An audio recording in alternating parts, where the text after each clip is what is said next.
우리 여러 상황과 환경 때문에 잠시 사라졌었던 감사가 있다면 그것을 다시 회복시키시는 은혜가 있기를 바랍니다. 이 세상을 이해하는 관점, 그것을 보고 세계관이라고 그러죠. 그렇죠? 우리가 무슨 마블 코믹스, 어벤져스 같은 걸 볼 때도 어벤져스 세계관을 모르고서 그냥 하나 뚝 떼서 보면은 보기 힘들잖아요. 심지어는 우리 아주 가벼운 시리즈에도 이런 세계관이 등장합니다. 예를 들면 범죄의 도시 시리즈라던가, 그렇죠? 그냥 전형적인 마동석 세계관 하면 우리 머릿속에 딱 떠오르는 관점이 있잖아요. 그렇죠? 이런 걸 보고 세계관이라고 그럽니다.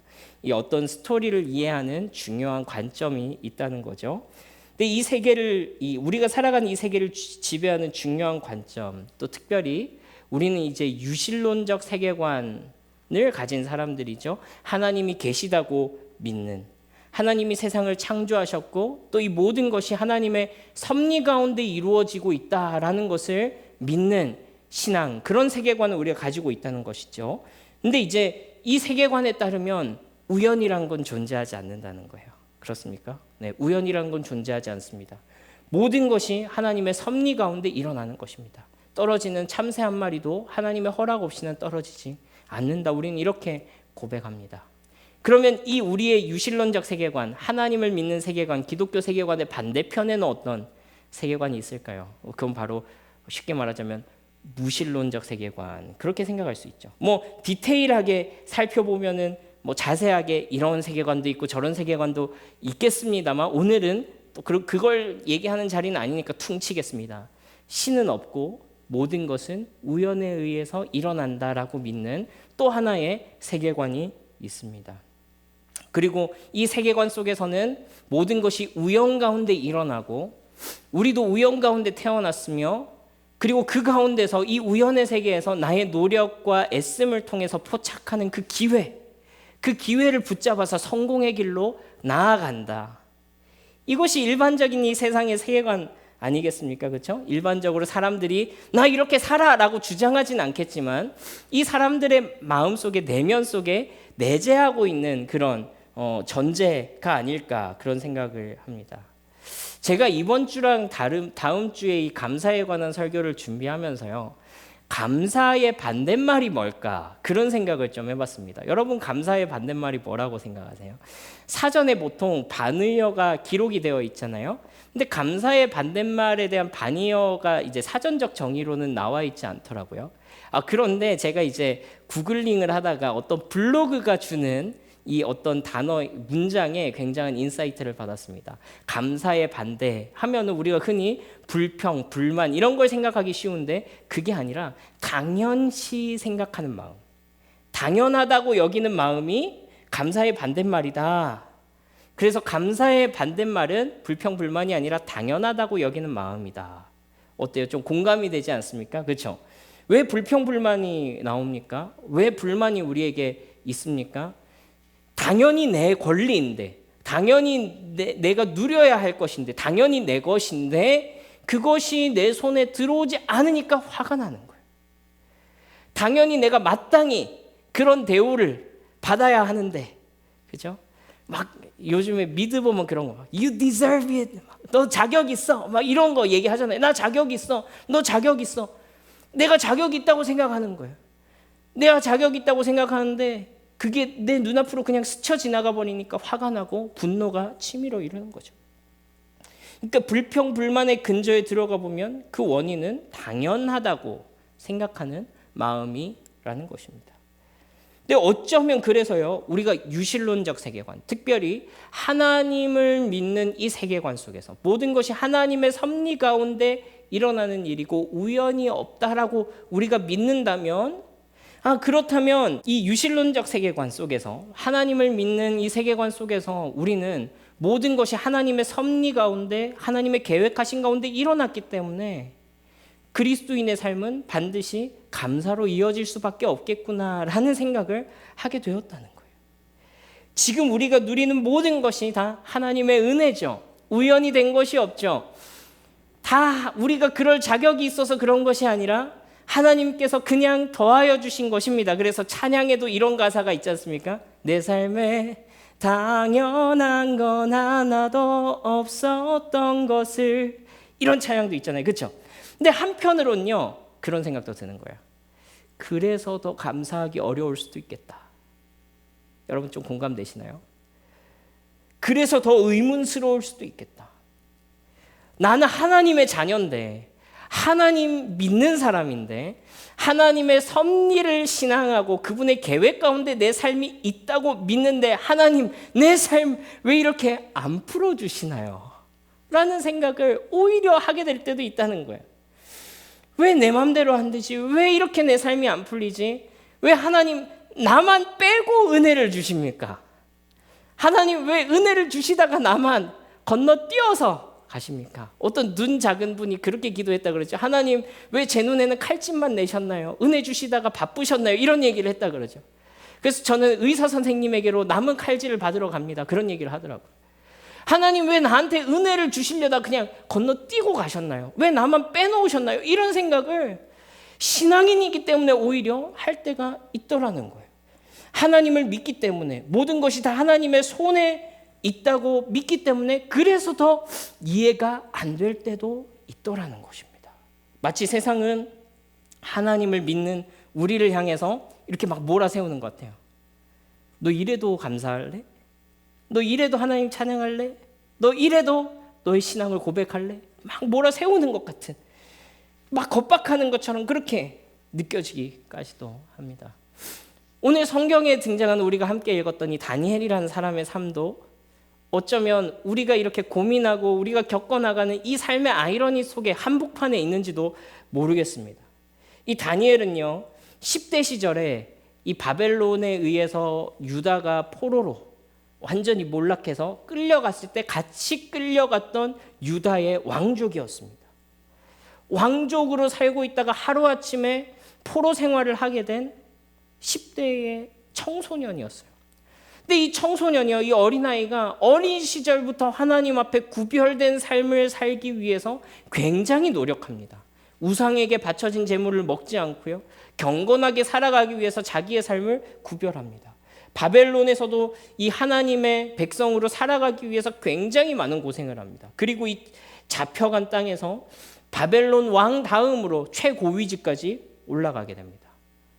이후에 이 바벨로니아가 다시 페르시아에 멸망하게 되거든요. 성경에는 바사 제국 이렇게 표현됩니다. 이 페르시아 제국에 멸망하고 나서도 이 다니엘은 그 페르시아에서도 인정을 받아서요, 왕 다음으로 이 페르시아 제국을 다스리는 이 최후의 3인 가운데 들어서 이 최고위직 가운데 올라가게 됩니다. 사실 굉장히 고위직 가운데 올라가긴 했지만 다니엘의 삶이요, 굉장히 녹록지 않았습니다. 여러분 기회 되시면 오늘 집에 가셔서 다니엘서를 몇 장 안 되니까 한번 읽어보시는 것도 참 좋겠다 그런 생각이 듭니다. 그래서요, 오늘 이 말씀에 등장하는 다니엘은요, 아마도 이 80대 중반 정도 된, 나이가 이미 많이 들은, 산전수전 다 겪었던, 그리고 그 어려운 가운데서도 하나님을 위해서 일평생을 헌신했던 한 노인의 이야기가 오늘 말씀에 기록된 다니엘의 이야기예요. 더 이상 어린아이가 아닙니다. 세상에 굴러가는 알 거 다 아는 사람이에요. 그저 순수한 마음으로 하나님 사랑해요, 하나님 예배해요 하는 그런 어린아이가 아니라는 말이에요. 근데 여러분, 이렇게 고위직에 올라가면요, 아무래도 암투와 시기와 질투를 받죠. 우리가 다 알지 않습니까? 아무리 작은 집단에 들어가도 그 안에 정치질이 있잖아요. 그렇죠? 꼭 그 안에서 정치질하는 사람이 있잖아요. 누구랑 누구를 붙이고 누구랑 누구를 갈라놓고 이간질하고 이런 짓 하는 사람들이 있다는 거예요. 다니엘이요, 오늘 바로 그런 상황 가운데 처했습니다. 우리 다니엘서 6장 3절 4절 길지 않으니까 한 목소리로 함께 읽겠습니다. 시작.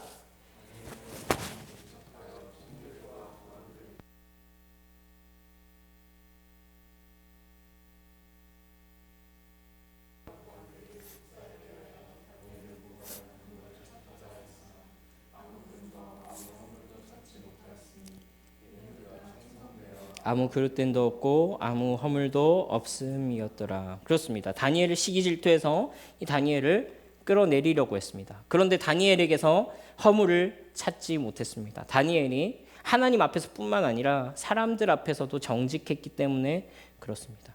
그래서 여러분 이 사람들이 꾀를 냅니다. 이 모함하려고 하는 자들이 왕을 찾아가서 이렇게 얘기하는 거예요.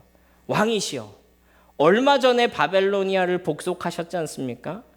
이 많은 땅들이 흩어져 있습니다. 임금이요. 이 사람들을 하나로 묶어야 되는데 종교만큼 좋은 게 있겠습니까? 당신의 신권과 왕권을 강화하십시오. 여러분, 그러니까 그때만 해도 신정일치 사회였지 않습니까? 지금으로부터 약 4,500년 전이니까요. 그죠? 그러니까 이제 이 로마 제국만 해도요. 로마 제국의 동전에 황제의 얼굴을 그려놓고 뭐라고 돼 있었어요? 라틴어로 도미누스 에트 데우스. 도미누스 주와 그리고 하나님이다. 그러니까 로마 시대까지만 해도 로마 황제들을 향해서 주와 하나님 그렇게 표현하는 거예요. 그래서 요한계시록에서 뭐라고 찬양해요? 하나님을 향해서 우리 주 하나님이시여. 로마 황제가 아니라 여호와 하나님 당신만이 우리의 주와 하나님이십니다. 그렇게 고백하는 거죠. 근데 아무튼 이 페르시아의 황제 다리오 황제가 자기를 신이라고 칭하고 있었는데 그 신권을 강화해야 된다라고 얘기를 하는 거예요. 왜요? 사람들을 하나로 모으기 위해서. 너무 합리적이어 보이죠. 그래서 임금이요, 구체적인 방법이 있습니다. 지금으로부터 30일 동안 아무도 당신 외에는 어떤 신이나 사람에게도 기도하는 것을 금지하십시오. 그리고 그 누구든지 그것을 어기면 사자굴에 집어넣겠다라는 이 포고문을 날인하여서 반포하십시오라고 제안하는 거예요. 그래서 이 임금이 그게 좋다고 생각해가지고 날인을 해버립니다. 왜 사람들이 이런 꾀를 냈을까요? 어쩌면은 좀 동화 같아 보이는 이런 꾀를 낸 이유가 무엇입니까? 바로 조금 우스워 보일지라도 다니엘이 반드시 하나님께 기도할 것이라는 확신이 있었다고요. 저 사람은 목에 칼이 들어와도 하나님께 기도할 거야 라는 확신이 있었던 거예요. 그 사람의 대적들이 보기에도 말입니다.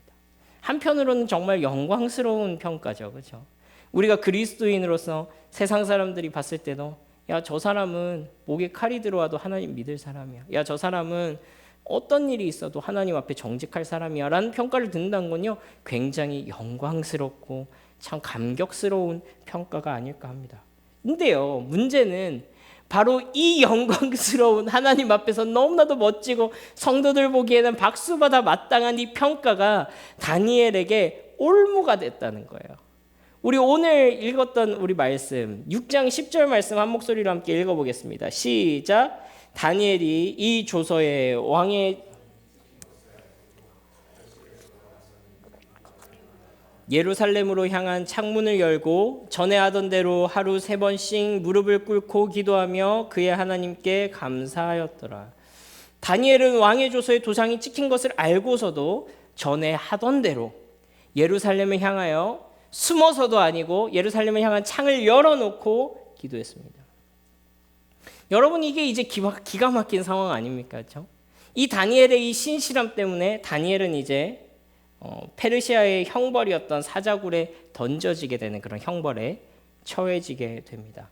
아무 약점도 찾지 못했는데, 근데 이 다니엘에게 가장 강력한 약점이 있었으니 그것은 무엇이냐면 하나님을 향한 믿음이었던 거예요. 하나님을 향한 신앙이었던 거예요. 그의 신실함이었던 거예요. 하나님께서 왜 당신을 신뢰하고 믿음을 가지고 살아가는 이 사람에게 이런 어려운 일을 주십니까? 왜 삶이 매끄럽게 지나가도록 하지 않으십니까? 여러분, 저도 이 정도는 아니지만요, 이런 비슷한 경험을 한 일이 있습니다. 제가 어릴 때부터 조금 유명한 예수쟁이긴 했거든요. 우리 중학교 동창이 앉아 있습니다만, 저는 그냥 교회 다니는 애였고 목사가 될 아이였습니다. 근데 친구들이요, 저를 자극하고 싶을 때 어떻게 하냐면 하나님 욕을 하는 거예요. 예수님 욕을 하는 거예요. 야, 안 목사. 그때는요, 제가 어쩔 줄을 모르겠더라고요. 이거를 내가 하나님의 이름이 모욕당하는 걸 위해서 지금 싸워야 되나? 아니면 참아야 되나? 그래서 전 둘 다 했습니다. 어떨 때는 싸웠다가 어떨 때는 참기도 했다가, 어렸으니까 조금 봐주자고요. 그죠? 그랬어요. 그게 너무 어려운 일이었어요, 저한테는. 물론 이제 막 그게 막 너무 심하고 막 왕따 수준으로 그렇진 않았어요. 저도 한 성깔 하긴 했기 때문에 그러진 않았어요. 그렇지만 그 순간에는 저한테 그게 굉장히 어려운 문제더라고요. 이게 뭐지? 어떻게 해야 되지? 어떻게 해야 됩니까? 여러분, 믿음이, 신앙생활이 나에게 더 힘을 주고 나를 더 강력하게 하고 이 세상을 헤쳐나갈 객관적인 어떤 능력을 주는 게 아니라 나의 가장 큰 약점이 되어버린 거예요. 요게 액티브로 올 때가 있고 패시브로 올 때가 있어요. 액티브로 올 때는 어때요? 오늘 다니엘과 같은 상황이에요. 내가 믿는다는 것을 구체적으로 걸고 넘어지면서 막 사람들이 나에게 예수를 믿는다는 것 때문에 불이익을 주려고 하고 그걸 이용해서 뭔가 이 수렁으로 빠뜨리려고 하는 그런 행동을 할 때가 있죠. 이게 액티브로 오는 상황이에요. 패시브로 오는 상황은 어떤 상황이에요? 내가 자기 검열하는 거예요. 내가 이렇게 결정해도 아무 문제가 되지 않아요. 내가 이렇게 결정한다고 해서 사람들이 나를 욕할 사람 아무도 없어요. 그런데 성도로서의 내 양심에 걸리는 거예요. 그래도 내가 믿는 사람인데, 그래도 내가 하나님 따라가는 사람인데, 그래도 내가 예수 믿는 사람인데 내가 양보해야지, 내가 희생해야지, 내가 참아야지, 내가 죽어야지 라고 생각한단 말이에요. 근데 여러분, 막상 이것을 선택하고 나면 어때요? 그 결과는 오롯이 내가 감당해야 되는 거예요. 그걸 선택했을 때 하나님께서 기적적으로 야, 성진아, 너의 그 선택 너무나도 귀하구나. 내가 너에게 네가 금도끼, 은도끼, 똥도끼를 다 너에게 주겠다라고 하지 않으시고 그 이후에 따라오는 현실들은 현실대로 내가 다 감당해야 되는 거예요. 어떨 때는 왕따를 당해야 되기도 하고요. 어떨 때는요, 유별난 사람 취급을 하기도 합니다. 그렇게까지 하냐? 참 피곤하게 산다고. 여러분, 이런 상황에서 감사가 나오겠습니까? 이런 상황에서 감사가 나오겠냐고요. 마치 세상이 우리를 향해서 이래도 감사할래? 너 이래도 감사할 거야? 감사할 내용 있어? 라고 그럼 몰아세우는 그런 느낌을 받지 않습니까? 그렇죠? 세상이 돌아가는 구조 속에서 하나님을 믿는 사람으로 산다는 것이 오히려 우리에게 감사를 앗아가는 것 같은 그런 느낌을 줄 때가 있다고요. 근데 여러분, 오늘 말씀 6장 10절 말씀 다시 한 번 더 볼까요? 우리 함께 한번 읽어보겠습니다. 시작.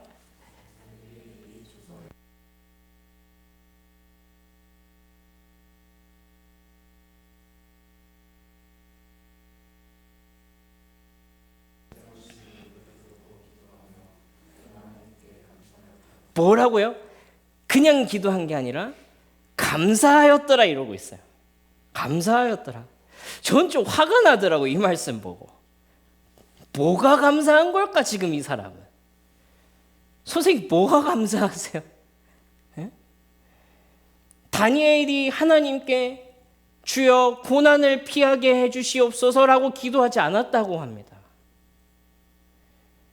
아니면 최소한 주님, 내가 이 고난을 잘 버틸 수 있도록 도와주시옵소서라고 기도하지도 않았습니다. 도대체 이 사람은 뭐가 감사한가? 이 상황이 감사할 상황인가? 아니, 왜 이 상황에서 감사를 하고 앉아있나 하는 그런 생각이 듭니다. 근데 성경이 여기에 대해서 대답을 주진 않아요. 우리가 이 질문을 남겨놓고 우리 계속 이 설교를 함께 진행해 봅시다.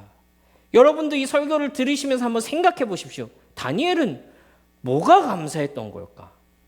뭐가 감사했던 걸까? 다니엘은 왜 이 상황에서 지금 하나님께 감사를 하고 앉았을까? 원래 느긋한 성격인가? 아니면 좀 답답 터지는 스타일인가? 선생님 진짜 내 속이 터지겠어요.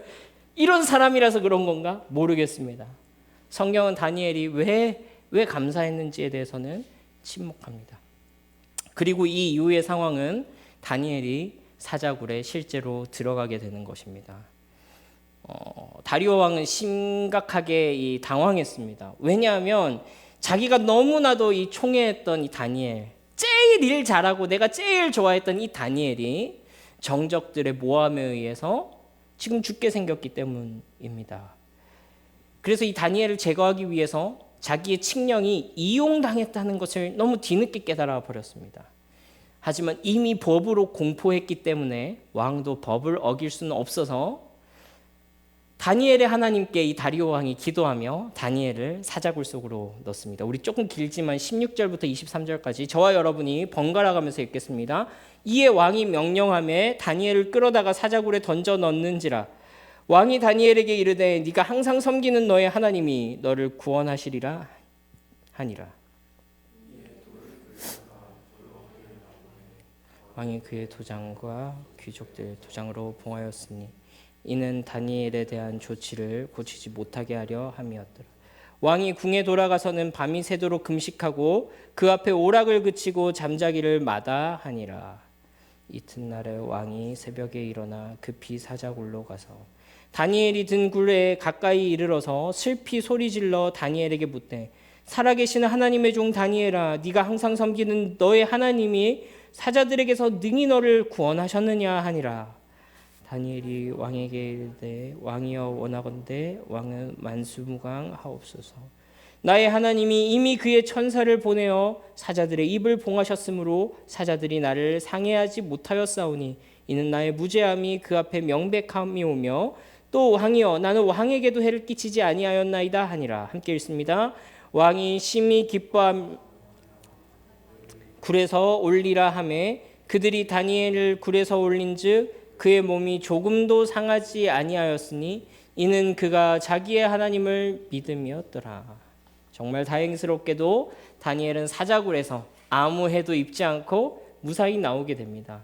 그리고 이 다니엘을 이후에 이 다니엘을 말도 안 되는 이 상황에 집어넣었던 사람들이 오히려 그 가족들과 함께 사자굴에 던져지게 되는데요.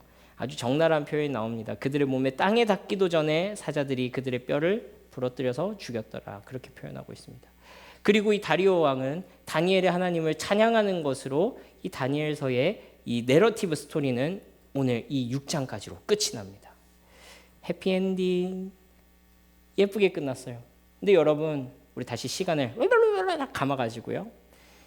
우리야 이미 일어난 일들을 위에서 내려보고 있지만 이 말도 안 되는 상황 속에서 이 시간을 직접 견디며 살아가야 했던 그 시간을 견뎌야 했던 이 한 사람이 그냥 기도한 것이 아니라 그냥 자기의 처지를 비관하면서 하나님 앞에 부르짖은 것이 아니라 늘 하던 대로 하나님께 감사를 했다는 것. 다니엘이 어떤 내용으로 감사드렸는지 우리는 알 수 없지만 상상해 볼 수 있습니다. 그죠? 우리는 하나님을 믿는 사람이죠. 모든 것이 당연하지 않습니다. 나는 자격 없는 사람입니다. 수많은 사람들 중에서 하나님께서 그냥 나를 택하셨고 또 나의 수많은 부족함과 넘어짐 속에서도 하나님이 나를 포기하지 않고 여전히 당신의 자녀 삼아 주셨습니다.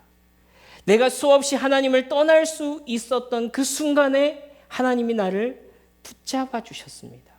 여전히 흔들리고 있지만 여전히 외부적인 환경에 의해서 갈대처럼 내 마음이 흔들릴 때가 많지만 그럼에도 불구하고 내가 하나님께 담대하게 기도하게 하심, 내가 여전히 하나님의 백성으로 살아갈 수 있게 하심에 감사했을 것입니다. 여러분 그렇습니다. 이 당연하지 않음을 기억하고 있기 때문에 내가 지금 누리고 있는 이 모든 것이 원래 나의 것이 아니기 때문에 이것을 지켜내는데 나의 온 에너지와 분노를 쏟지 않고 감사를 드리고 있는 것입니다. 모든 것이 하나님께로부터 왔습니다. 그분이 다시 가져간다고 하신들 우리가 무슨 주장을 하겠습니까?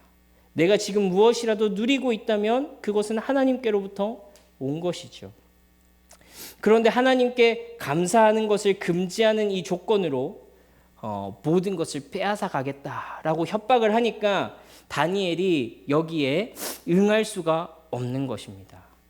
그러니까 이 사람은 내가 누리고 있는 모든 것이 당연하다고 느끼지 않는 사람이었던 거예요.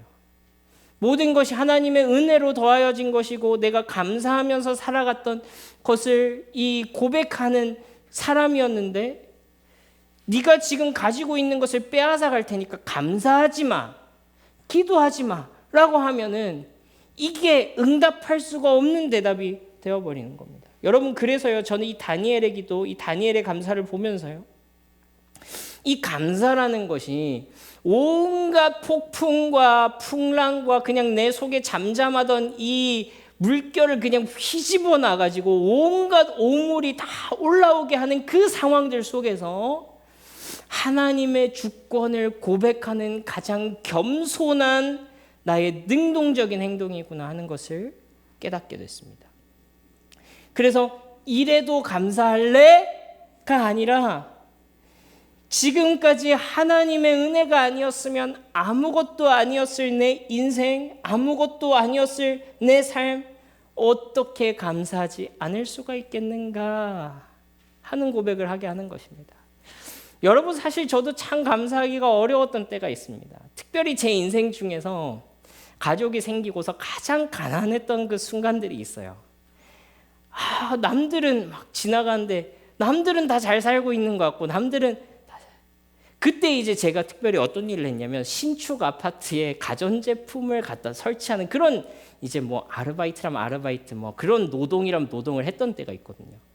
그러니까 맨날 막 좋은 집 가면서 막 그 사람들 새 거 막 해주니까 지금 내 삶은 막 미칠 것 같은 거예요. 전도사가 한 달에 90만 원 받는데, 그죠?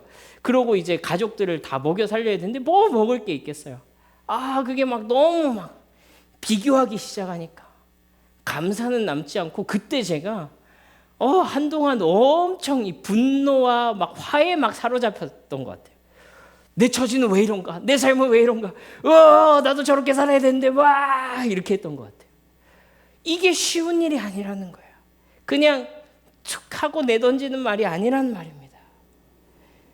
여러분, 근데 여러분 만약에 이 다니엘서의 이야기가요, 다니엘이 죽는 것으로 이 이야기가 끝났다면 어땠을까요? 다니엘이 늘 하던 대로 하나님께 기도했고 사자굴에 던져졌다. 그리고 그가 영광스러운 죽음으로 하나님께 자기의 삶을 드리게 되었다. 여러분, 다니엘은 미래를 몰랐으니까요, 정말로 죽음을 각오하고 이 감사의 자리로 나아갔을지도 모를 일입니다. 여러분, 하지만 우리는요, 다니엘보다 한 가지 더 알고 있는 것이 있습니다. 그것은 무엇이냐면 우리가 그리스도 예수님 안에서 살고 있다는 거예요.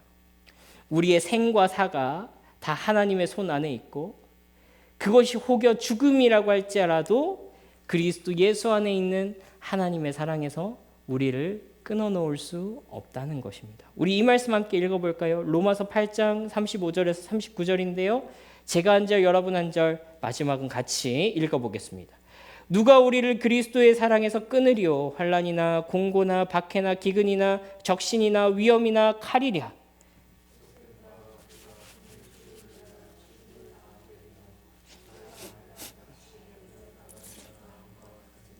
그러나 이 모든 일에 우리를 사랑하시는 이로 말미암아 우리가 넉넉히 이기느니라.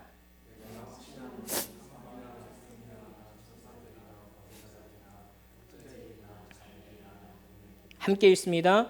높음이나 깊음이나 다른 어떤 피조물이라도 우리를 우리 주 그리스도 예수 안에 있는 하나님의 사랑에서 끊을 수 없으리라.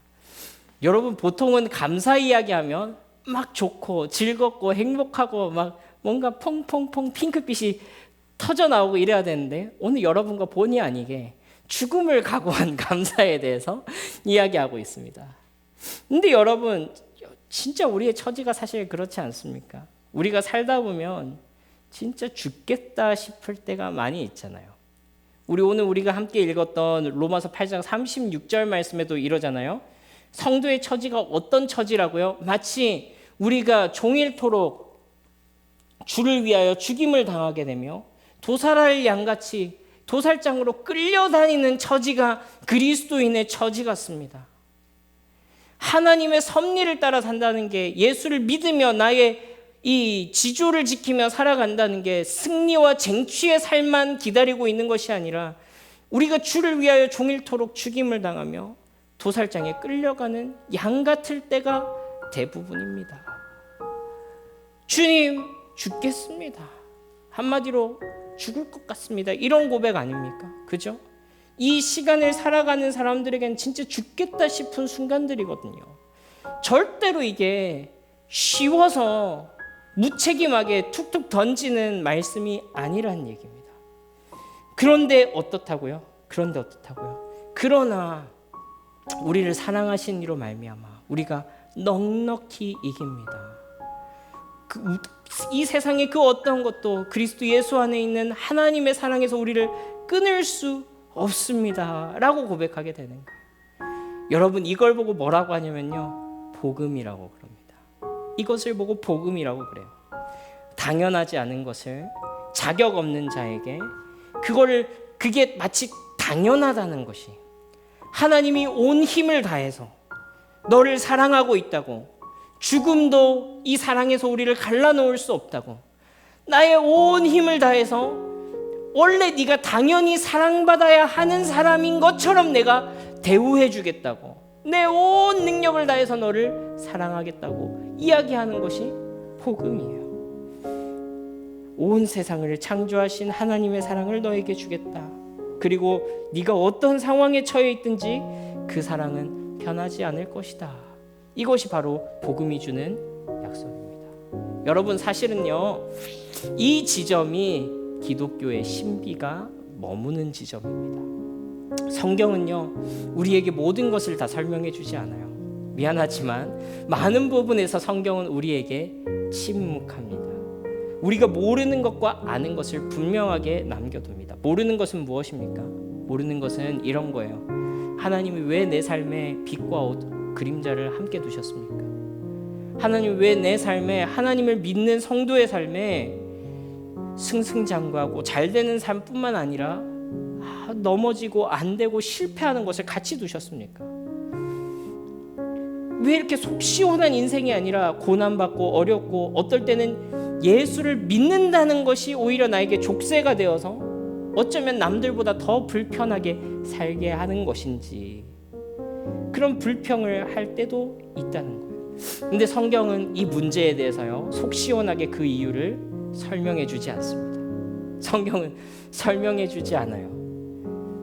성경이 보여주는 것은요, 단지 성도의 삶에 어려운 일 찾아올 수 있어를 보여주는 거예요. 너의 삶이 특별히 잘못되거나 네가 믿음이 부족하거나 네가 모자라서 그런 일이 일어난 게 아니야 라는 것은 확실하게 우리에게 보여주고 있어요.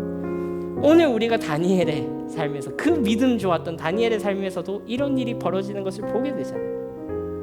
하지만 그 가운데 어떤 하나님의 뜻이 있는지에 대해서는 하나님은 자주 함구하십니다. 대답하지 않으세요. 이유를 알려주시지 않습니다. 그러나 우리가 이 알 수 없는 것들 가운데 동시에 하나님이 분명하게 말씀을 통해서 알려주시는 것도 있습니다. 그것은 무엇이냐면, 우리가 이 믿음 안에서 분명히 확신하고 누리고 느끼고 믿는 것이 있는데, 그 신비가 있는데, 그것은 하나님께서 세상의 주관자가 되시고, 지금 내가 조금이라도 누리고 있는 이것은 내가 자격이 있어서, 내가 그럴만해서, 그래서 그런 것이 아니라 하나님의 선물이라는 사실이, 하나님의 은혜라는 사실이 나의 현실이 그러해서가 아니라 내 마음으로 느껴지고 고백하게 하시는 그런 신비가 분명히 있는 지점이 있더라는 거예요. 여러분, 다니엘이 이것을 고백하기에 그 순간에도 하나님께 감사를 고백할 수 있었을 것입니다. 그리고 우리는 한 가지 더 알고 있죠. 그 하나님의 사랑에서 죽음도 천사도 이 세상의 어떤 것도 그리스도 예수 안에 있는 하나님의 사랑에서 우리를 끊을 수 없으리라는 것입니다. 여러분, 이 세상을 살아가는 우리의 삶은요, 마치 바벨론에 끌려가서 포로로 생활하고 있는 이 이스라엘 백성들의 모습과 비슷한지도 모르겠습니다. 바벨론의 원리 속에서 하나님을 믿는 백성으로 살아가야 됩니다. 이 엇박자 속에서 우리가 느끼는 분명한 아이러니들이 있어요. 우리는 분명히 하나님 나라의 백성인데 이 바벨론 한복판으로 끌려와서 이 세상의 논리 안에서 질질 끌려다니면서 사는 것만 같은 그런 감정을 느낄 때가 분명히 있다는 것입니다. 그러나 여러분, 우리가 오늘 이 감사를 생각하며 두 가지를 기억하면서 우리가 좀 능동적으로 우리 감사를 하나님께 좀 고백하는 그런 은혜가 있으면 좋겠습니다.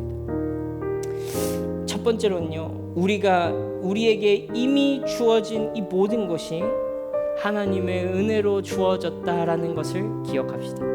우리가 누리고 있는 이 모든 것이 당연하지 않다는 거예요. 그리고 동시에 무엇입니까? 동시에 이 바벨론의 현실을 살아가는 우리에 대해서, 날마다 이 세상에 위협을 당하는 우리에게 대해서 우리를 향한 하나님의 사랑에서 끊어놓을 수 있는 것은 아무것도 없다는 것 또한 우리가 기억하면 좋겠어요. 주님, 내 삶 속에 당연한 것 하나도 없음을 주님 앞에 고백합니다.